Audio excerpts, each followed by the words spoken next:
Madame, Monsieur, bonsoir. Dans quelques jours, le Maroc et les Marocains célèbrent le 25e anniversaire de l'accession de Sa Majesté le roi Mohamed VI au trône de ses glorieux ancêtres. Média TV vous propose à cette occasion une immersion dans l'histoire inspirante du règne de Sa Majesté le roi Mohamed VI. Nous vous emmènerons dans cette étape d'aujourd'hui dans les provinces du Sud, à 25 ans de développement socio-économique et de réalisation couronné par un nouveau modèle de développement élaboré à l'initiative de Sa Majesté le roi Mohamed VI et officialisé d'ailleurs par le discours royal de l'Aïoun le 6 novembre 2015 à l'occasion de la célébration du 40e anniversaire de la Marche verte. À la communauté internationale avec un message des plus clairs, le nouveau modèle de développement des provinces du Sud est un facteur décisif pour l'insertion définitive de ces provinces dans la mère patrie unifiée. Message sans équivoque que le Maroc est chez lui dans ces provinces sahariennes. Et qu'à ce titre, la responsabilité de leur développement lui incombe. Et la communauté internationale n'est pas insensible à ces réalisations. La liste des pays marquant leur soutien franc et irréversible à l'intégrité territoriale du Royaume ne cesse de s'allonger. Une preuve de l'efficacité de la stratégie diplomatique du Royaume sous la conduite visionnaire de notre souverain, Sa Majesté le roi Mohamed VI.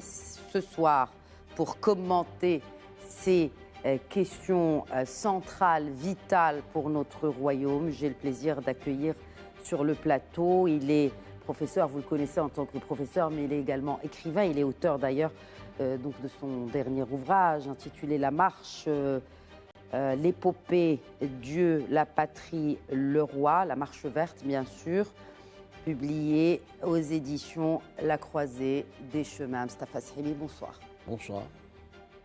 Et nous avons également avec nous un autre auteur aussi d'un ouvrage sur le Sahara, l'affaire du Sahara marocain à l'épreuve du droit international et des réalités géopolitiques, paru aux éditions Remald. Sœur Zakaria Boudaha, bonsoir. Bonsoir Madame Khadija, merci pour cette belle invitation. Marhaba. Les provinces du Sud, ce sont 3 régions. La région de l'Aïoun Sarki al-Hamra avec 4 provinces et 20 communes.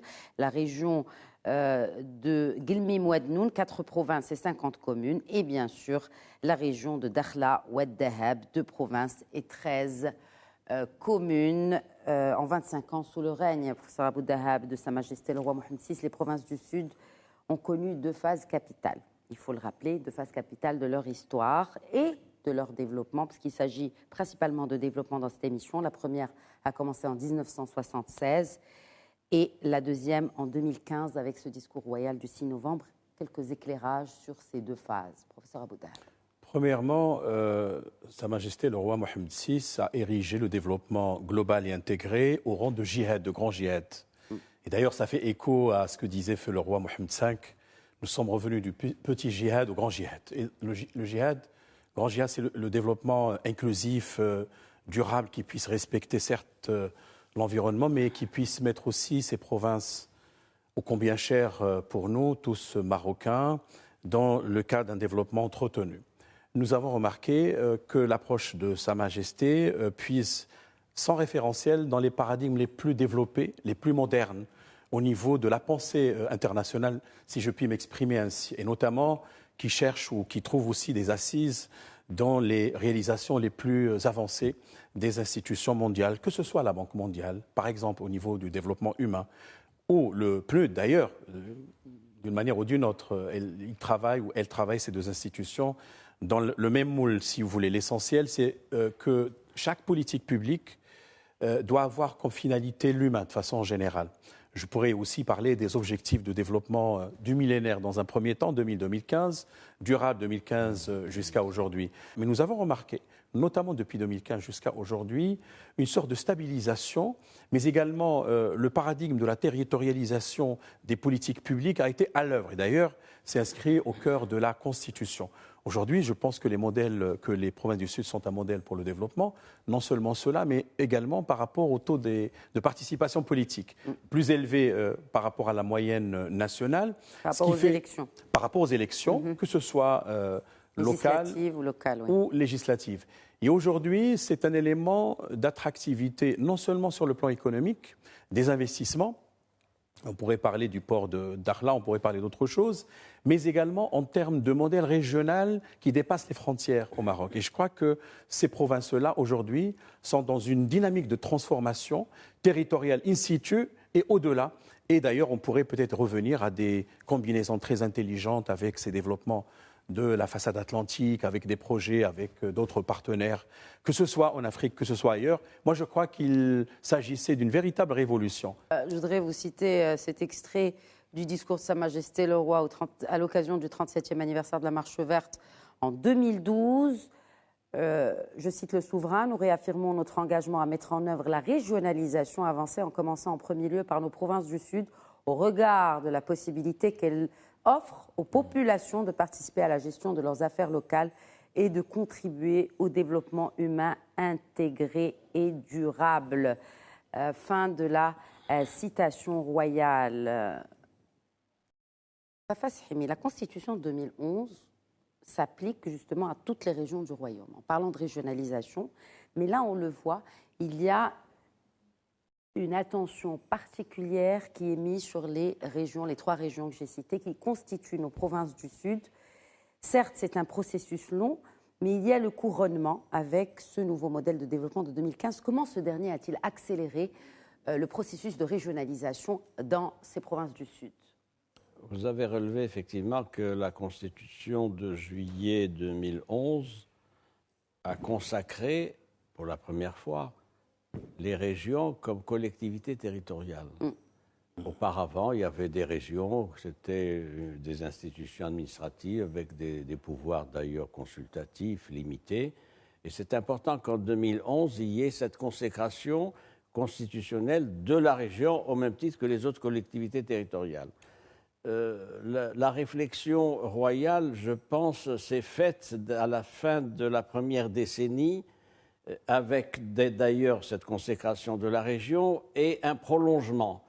Un an après, il y a une commission qui a travaillé sur le modèle de développement dans les provinces du Sud, présidée par qui? Présidée par Chakib Moussa, qui était à ce moment-là président du CESE. C'est intéressant. Exact. Elle a remis son rapport un an après.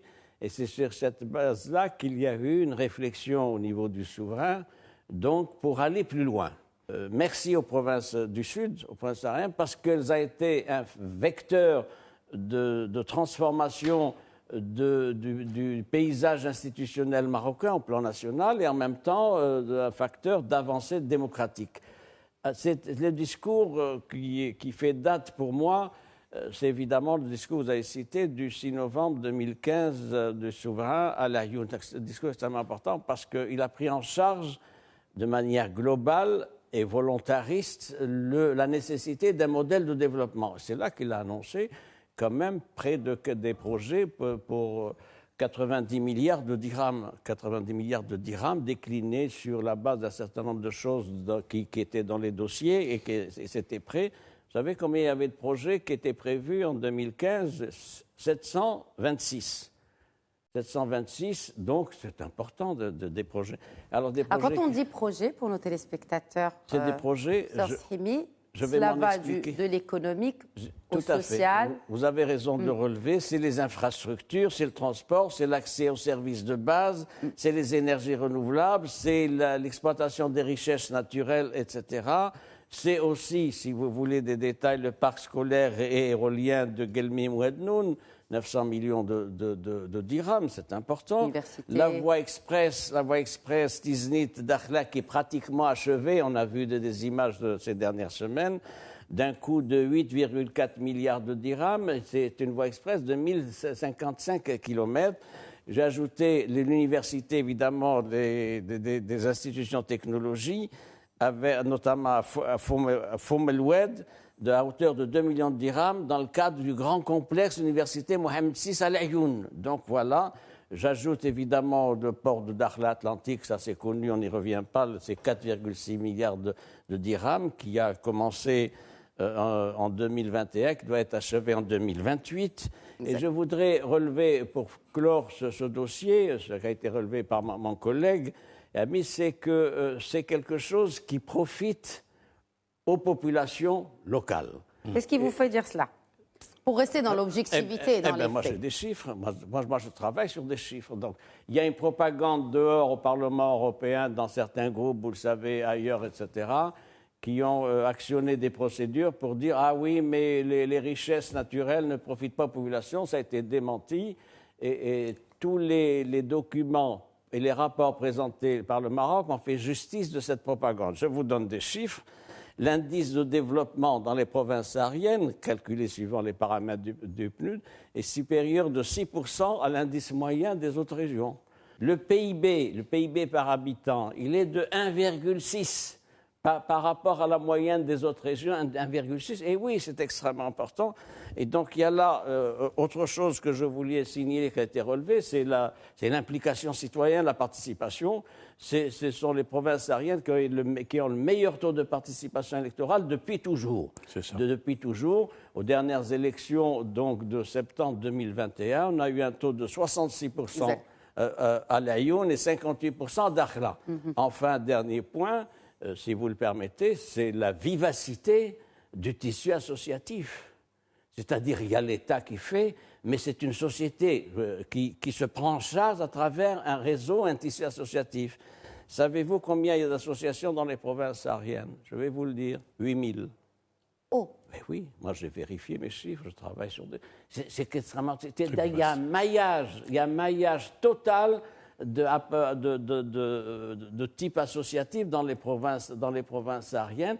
Ça prouve qu'il y a une prise de conscience, qu'il y a une implication, qu'il y a la volonté de chacun de participer à un effort collectif. Absolument. Un effort collectif, si vous avez fait très bien de rappeler cette saisine du Conseil économique, social et environnemental pour mettre en place ce nouveau modèle de développement des provinces du Sud, avec une méthodologie qui est participative. Ce sont ces associations, entre autres, qui ont été approchées par les chercheurs du Conseil économique, social et environnemental, par cette commission présidée par Cheikh Ibn Moussa, à l'époque président du CESE, et qui est allée à la rencontre et qui a dressé un diagnostic. Et parmi les diagnostics, et je pense que ce nouveau modèle de développement répond concrètement, avec les chiffres et avec les réalisations que vous avez citées, à par exemple des aspects comme les faiblesses du système et des structures de l'éducation, de la formation et de la santé, l'absence d'une politique intégrée d'aménagement du territoire, donc le désenclavement de ces régions, une économie peu diversifiée portée sur les secteurs primaires, la dépense publique, un climat des affaires, bref. Il est clair que des réponses ont été apportées, Zakaria Abou Dahab. Qu'est-ce qu'un cadre économique plus performant et plus équitable dans les provinces du Sud ? Et qu'est-ce qui nous donne une réponse aujourd'hui aux besoins de ces populations? Parce qu'in fine, et je pense que c'est l'élément central aussi de la vision de Sa Majesté le Roi Mohammed VI depuis ses 25 ans de règne, c'est l'humain au centre des politiques publiques et pas le contraire. Absolument, et la dignité aussi, parce que d'ailleurs on disait que le trône des Alaouites est sur la selle de leurs chevaux. Et donc, le Harka aussi, le mouvement, parce que Sa Majesté a visité plusieurs fois ces provinces. On peut faire une comparaison. Au départ, au lendemain des indépendances, on peut aller loin, jusqu'à aujourd'hui. L'Aïoun est cité comme modèle africain déjà, comparativement aux meilleures peut-être cités aux villes des régions avoisinantes, en dehors du Maroc. Et là, on peut voir et palper le degré d'investissement colossal qui a été fait. Sihima a cité pas mal de projets, je peux citer aussi le CHU. D'ailleurs, nous, en tant qu'universitaires, nous recevions toujours des étudiants sahraouis, donc marocains, provenance des provinces du Sud, mais qui avaient des difficultés en termes de logement, des déplacements. Quand ils revenaient chez eux, il fallait qu'ils prennent l'avion. Aujourd'hui, il y a des universités, je peux citer Dakhla, par exemple, le SCG, etc. Il y a même des noyaux carrément de campus universitaires qui, cette fois-ci, vont même recevoir des étudiants en dehors des territoires du Sud. On prend de la Mauritanie, peut-être du Tchad, Burkina, etc. Les provinces du Sud sont vraiment en train de se transformer en hub africain. Absolument. Et ce n'est pas rien lorsque Mme Khadija, les consulats s'ouvrent. Parce que les diplomates, les gouvernements, une trentaine, je sais qu'il s'agit aussi de pays arabes comme la Jordanie, Bahreïn, mais prenons surtout les pays de l'Afrique subsaharienne. Ils savent très bien que l'avenir aussi se situe dans ces provinces du Sud, compte tenu des projets déjà dans le pipe. Et donc finalement, je reviens à votre question fondamentalement, parce que Sa Majesté a un paradigme. Si on revient au discours, les messages royaux, à chaque fois, c'est la question de la dignité, c'est la question de l'inclusion, c'est la question de la parité, etc., raffermi par la Constitution marocaine de juillet 2011 et les textes subséquents, y compris aussi les institutions qui ont été mises sur pied. Je pense qu'aujourd'hui, on commence quand même progressivement à palper, recueillir les fruits d'un investissement de longue date qui a été fait sur le terrain, avec une appropriation. Et ça, c'est extrêmement important. C'est-à-dire les acteurs de terrain eux-mêmes, le tissu, moi je suis impressionné par les chiffres fournis par Sim Stafa. 8000, vous savez pourquoi? Parce qu'effectivement, sur le plan sociologique, on voit très bien que les Sahraouis, compte tenu de la structure peut-être tribale de la société, il y a de l'émulation, ça c'est clair, et c'est tant mieux. Quand il y a de l'émulation, c'est une compétition de bonne guerre, comme on dit, mais on voit très bien qu'ils sont extrêmement intéressés par la gestion des affaires locales et ils sont très conscients de la nécessité de préserver également leur modèle, on va dire, de culture, avec la culture hassani, inscrite dans le cadre de la Constitution marocaine. Donc moi, je crois qu'au final, cette idée même de territorialisation des politiques publiques, de délégation, de dévolution, dans le cadre d'une régionalisation avancée, a commencé, à mon sens, à apporter ses fruits. Je voudrais dire une chose, il faut également concevoir ce développement territorial en connexion avec des pôles d'attraction, notamment l'Union européenne, parce que je sais qu'il y a pas mal de coopération internationale décentralisée, des régions qui ont conclu des accords de jumelage institutionnel et d'autres. Donc finalement, ça donne une certaine visibilité à nos provinces du Sud. Une visibilité, légitimité aussi par rapport à ces populations de profiter de leurs richesses. Et d'ailleurs, cela a été rappelé par la Cour de justice européenne qui a donné raison au plaidoyer du Maroc par rapport à cela. Vous vouliez rajouter quelque chose avant que je vous interpelle? Oui, rapidement, c'est jusqu'où ça va. Il y a des start-up à la Youna Dakhla, c'est extrêmement important. Autre chose, le brassage des populations. Oui. Avec l'émergence de nouvelles élites locales, des nouvelles élites engagées dans des projets qui ont une formation, et c'est un facteur de développement des provinces. Tout à fait, tout à fait. L'évolution du dossier du Sahara ces 25 dernières années, puisque vous avez parlé tout à l'heure de l'ouverture de plusieurs représentations diplomatiques dans les provinces du Sud.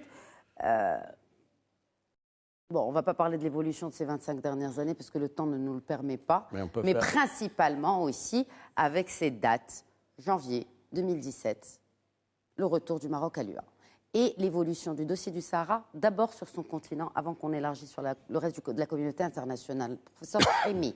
Le Maroc avait quitté, vous le savez rapidement, à l'époque c'était l'Organisation de l'Unité africaine en novembre 1984, suite à une décision prise par l'ancien secrétaire général de l'OUA, Edem Kodjo, le Togolais Edem Kodjo, dans des conditions tout à fait opaques, pour ne pas donner de détails. Mais tout le monde comprendra comment ça s'est fait. Et donc, le Maroc avait décidé de quitter l'Organisation de l'Unité africaine avec un message royal qui avait été lu à l'époque, disant, lu par le conseiller de Sa Majesté, c'était Ahmed Al-Dagdira, disant vous prenez une décision historique, vous allez voir ce que ça va donner, etc. Alors ensuite, le Maroc, évidemment, a dû organiser autrement sa politique africaine. Il y avait un premier niveau, les relations personnelles entre le roi Hassan II et un certain nombre de chefs d'État africains.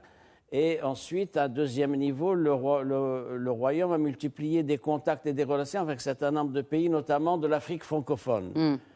C'est important, donc ça permettait d'avoir de la marge de manœuvre. Et puis, il y a eu donc ce retour du Maroc au sein de la famille africaine qui avait été préparé depuis des années et qui a bénéficié du soutien diplomatique d'un certain nombre de pays africains. Ce n'est pas le Maroc qui est allé dans Addis Abeba en disant je suis candidat, etc. Ça a été préparé, c'est une demande collective de pays de l'Afrique francophone, d'autres pays anglophones, etc. Et c'est sur ça que donc, le Maroc a pu redéployer de manière optimale sa politique africaine. J'ajoute que 3 semaines après, Sa Majesté le Roi a été consacré comme leader africain de la migration. C'est important, c'est-à-dire non seulement on retrouve un statut, mais le roi Mohamed VI se trouve également rehaussé à un niveau particulier pour ce qui est de l'unité africaine. Oui. Alors, l'évolution du dossier, on n'a pas beaucoup de temps, mais il faut rappeler ceci. Pour faire l'état des lieux aujourd'hui, nous sommes avec la résolution 2703 du 30 octobre 2023, qui a été adoptée par le Conseil de sécurité. donc avec l'abstention de la Russie et du Mozambique. Ah, vous parlez, voilà. Voilà. Donc, alors, c'est une résolution on bifurque par l'ONU, effectivement, parce que c'est lié, il faut le dire. Alors, c'est une résolution qui nous satisfait pleinement. Pourquoi ? Parce qu'elle réitère de nouveau la substance des précédentes résolutions depuis avril 2007. Le Maroc avait déposé un projet d'initiative marocaine. C'est-à-dire que l'initiative marocaine, le projet d'avril 2007, est toujours considéré de manière continue comme sérieux, crédible et réaliste, appelant un processus de règlement politique négocié. Et il faut rappeler aussi que ces résolutions comportent des changements majeurs, notamment en citant les parties prenantes plusieurs fois dans plusieurs résolutions pour que chacun puisse assumer ses responsabilités dans ces dossiers.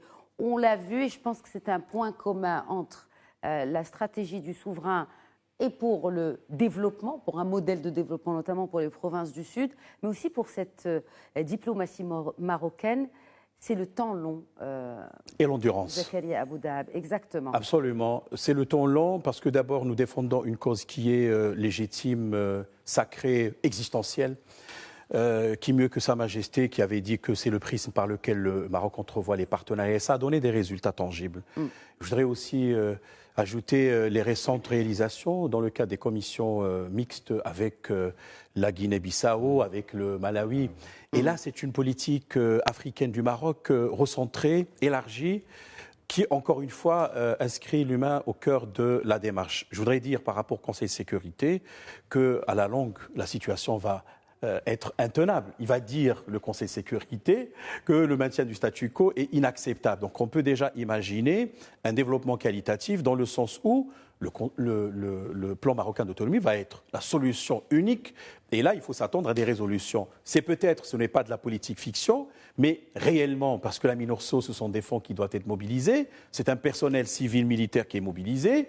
Et on ne peut pas, encore une fois, à chaque fois perpétuer la même chose. Donc, au final, je le crois fort bien, si je pars de cette idée d'une coutume sage qui prend cadre et qui se cristallise, on pourrait probablement dire qu'à un moment donné, le Conseil de sécurité, constatant l'état de blocage par rapport à des pourparlers qui, évidemment, sont suspendus, notamment par l'autre partie, peut-être le plan marocain d'autonomie serait, cette fois-ci, non seulement crédible, sérieux, les efforts du Maroc, mais la solution unique. Et pour cela, il faut adopter une résolution adaptée à cette question-là fondamentale. Et ne serait-ce que cette liste de pays qui s'allonge, qui appuient, soutiennent cette proposition marocaine, la marocanité du Sahara, et sans quand même oublier de citer les grandes puissances de ce monde, les États-Unis, 10 pays européens.